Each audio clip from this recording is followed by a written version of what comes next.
So if your hot water valve is leaking on your Rancilio Silvia Pro, or there's no water coming out, there's a high chance there's a blockage in the solenoid valve, or the solenoid valve spring is sticking the cylinder. Once you take the top cover off, the 6 screws that have to come off, there's a little slider right here to remove the holder for the solenoid that's right there. You could put it here, make sure the machine is unplugged, of course. This slides up. Now if this is defective, this can be removed and replaced. It's rare for this to go defective on a Rancilio Silvia product. But here is the stem for the solenoid valve. Be careful that these pins don't fall in. You need a 17mm socket. Put that in there. Lefty loosey.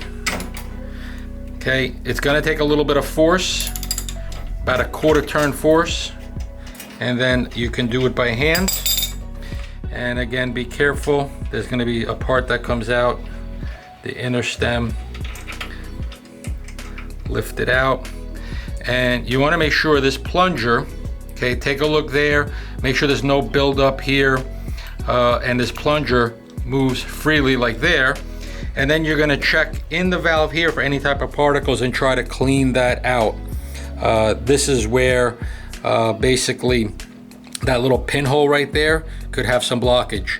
If not, it could be a blockage right here on this side, on the incoming, because this is the water that's incoming from the boiler into the hot water valve. It's rare that the blockage is on the outside, but it could be here on the number 1.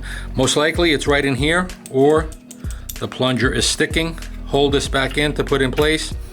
The gasket on this, the green O-ring, barely ever gets replaced unless the machine is really old. Hand tighten it.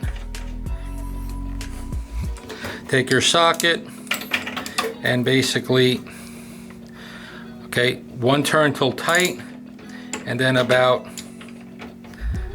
hold the pipe, just a little bit turn of extra tightness there. There are no metrics given by Rancilio, so I usually say about 1/8 of a turn. Put the solenoid back into place, put the slider in, and then test the machine. Again, there's either some buildup that's floating around blocking, or not creating a good seal that's creating leakage. Thank you for watching. This is Java Jim. Have a great day.